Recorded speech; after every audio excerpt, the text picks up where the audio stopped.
So yeah, and you brought this up. I mean, we met when you were running for the 2015 provincial election.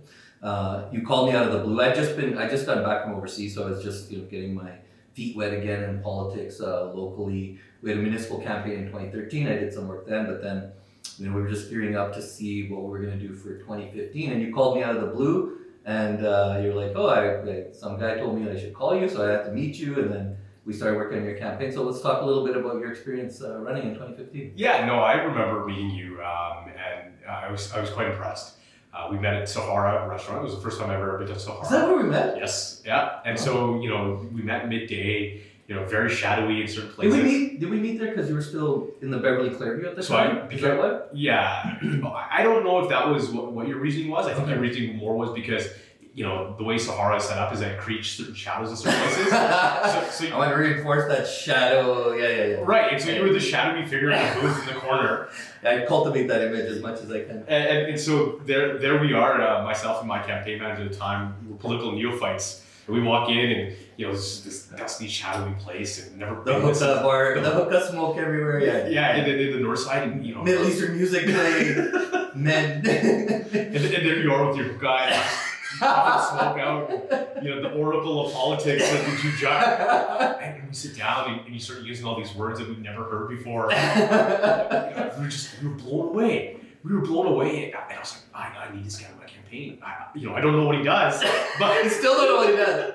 But I need him, yep. and he's going to be the guy who helps me. So I remember, you came in and you started sitting in some of our meetings, and you know what? That campaign was, I learned a lot. I learned that, elections are about a movement. It's about bringing people together. It's not about necessarily a coronation of an individual candidate. And so I was very proud and happy to have brought a lot of young people, in and have them excited about politics and have them be engaged to put forward their perspectives. For me, on a personal level, the 2015 campaign was deeply emotional in a lot of ways. I had just lost a lot of significant people in my life. I'd lost my father, I'd lost my grandfather, I had lost my grandmother, and these were people who had raised me.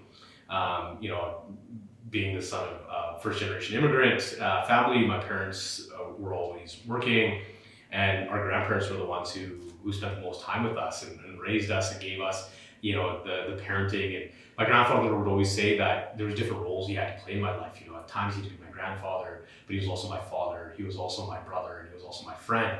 And now as a parent, you can kind of appreciate that, which is you have to play these different roles, with a child in their development. At the time, and it's something I've come to appreciate. But when I ran in that campaign, there was a moment in the campaign where it was the Sunday before the election. Jim Prentice was in my riding. We went to a seniors community meeting that was happening right beside Hillview School. And Hillview School was where I grew up, right in that neighborhood. As a child, I remember my grandmother putting me in a stroller to go pick up my older brother from school, and this being the most exciting part of my day because I was sitting at home, by myself playing, and now my brother was going to come home, and that excitement and that memory of this was my childhood. But then I walked into this room and I gave my 20-second elevator pitch of how great the PCs were going to be and what we were going to do. But there was the personal side of it was, when I looked into the crowd, I saw the people who helped build me, and people always talk about it takes, a village to raise a child. But when you saw those faces and when you saw those people and you remembered what they had given you and you realized that you were there to be a voice for them. One of the attendees was an older lady, and she came up to me and she said, don't you remember I taught you Punjabi? And I'm very grateful for the fact that I can read and write and speak Punjabi. It's something that I think is extremely important for us to be able to retain as immigrants in this country. But to have, to be able to talk to that person, thank her for what she had given you and that knowledge that she had imparted upon the next generation. There's a promise there that you've made to these people that you will do well for them and that you will speak for them. And so when the results came in, I didn't feel like I lost. I felt, that we had started a movement and we had started something that would inspire the next generation to come forward. and it's not about any particular individual when you're a candidate. It's about starting a movement and about recognizing that. It is though, the individual candidate, especially in our communities, is important, Harman, and that's why I was so impressed by you and so supportive of you, and I'm supportive of you running again, which I hope you do. But if we're going to break this lock that some the not so great caliber candidates step forward in our community, we have to give young people and different voices something to aspire to. And I talk about this with young people all the time. Like you have in politics especially, we have to not just see people who are like us, but people who are of us, right? So I think that when a young person of color sees someone like you stand up, and you're an accomplished lawyer, and you're young, and you're a father, and you're well spoken, and you have intelligent ideas, that's very important, right? When we haven't, as you and I both know, been great at putting forward the best representatives of our community, because I think there is that tendency for the people who should be running not to step forward because they don't see other people that they feel like be like, oh, this is a good spend of my time, and I won't waste the community's time and resources. So, I don't necessarily disagree with you, Najib. I think my perspective on a lot of the way that I look at, elected representatives from minority communities has evolved in a small way, which is you've had candidates who've come forward and become elected and been MLAs that weren't necessarily the best representatives of their own respective communities. And, but what I've done is, in the past many years is kind of reflected and listened to their stories and understood where they were coming from. I think too often you see minorities who move to new countries, not engage in political systems, take those systems for granted. But I recall a good friend of mine, his father was an MLA, and my brother brought this story up to me not too long ago, which was he remembers a conversation between us when we were kids. We might have been 12 years old or 11 years old, and we were outside of his house playing basketball, and his father comes home, and this was before he was an MLA, and he was extremely grumpy and he was really irritated. And my brother asks, our friend, like, why is your dad so irritated? And he says, well, he's been working at the steel factory, and he every day people are racially abusing him. They're calling him Packy, and they're being racist to him. They're making fun of his English, and so every day his father's coming home upset because he's the victim of racial abuse.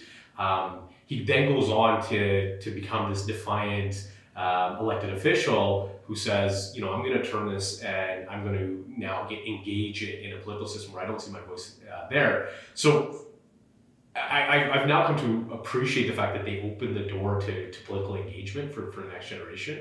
But did they create spaces that were toxic in some ways and also created barriers for women in our community to enter politics? Yes. We can have both of these conversations at the same time, which is on the one hand, there is this appreciation for them engaging. And you see, some communities don't. If you look at the States and you look at the Spanish community, the Latino community in particular, they've not necessarily engaged in the political process. And you can see the issues that are now arising with the lack of representation that they have, manifesting in public policy. So from a Punjabi community perspective, the Punjabi community has prioritized having representation. And part of that goes to, I think a lot of people have to understand the Punjabi community has been in Canada over 100 years. This is not a new community to this nation. We've been here for a long time, and we've understood the importance of having our voice at the table. I think the challenge becomes a lot of times for us is that other elected officials now look at any particular politician who is of a Punjabi background to say, to speak on behalf of the community. And I think that's wrong. They're not the leaders of the communities. They're just elected officials who happen to be from these communities. And so one of us doesn't speak for all of us. Exactly. And that, but I think the problem that you have in Canada is that other politicians in this country start to defer to those voices. And so when you have people who don't necessarily speak for all of us or don't necessarily understand the issues, now in a position of, kind of being the voices. And so if they're not bringing forward certain issues, well, those issues don't exist within the greater Canadian system, right? And I think that's where, a lot of these marginalized communities have been done a disservice by people that they've elected, because for them, as elected officials, they take it very seriously that they want to be a voice for everybody in their constituency, that they represent all the interests. They don't want to be seen as just being a Punjabi candidate or just being a Sikh candidate. They want to be a Canadian candidate, but the rest of the system is now judging them on not being able to, on being that person. And so I look at a recent interaction that I had with a conservative candidate who's running for leadership, wherein I was talking to him about an issue, which is the Bill 21 issue. As you know, Najib, Bill 21, which is... I want to pause there for a second, because I know we both want to talk about Bill 21, but I want to unpack a few of the things that you talked about. I absolutely 100% agree with you. We all stand on the shoulders of giants, and I always remind the younger demographic in our communities when they're complaining about the older gentlemen who are running for politics, or the Uncle G's. The Uncle G's that we call them, and or whether it's local politics in our local associations or in our gurdwaras and mosques, but also in formal politics as well. That these guys are opening doors for us and always have, and the institutions that we criticize wouldn't be there if these guys hadn't started them, and women as well, right? Hadn't started those institutions to begin with. So we have to be careful, with our criticism, because they built these things from scratch, and then now we definitely have to step in and take it to the next level. But they wouldn't be there if it wasn't for them. And then the other thing I think that that you alluded to as well is to understand that they had different reasons and different barriers for their involvement in whether it's representation locally or in politics than we have, right? I'm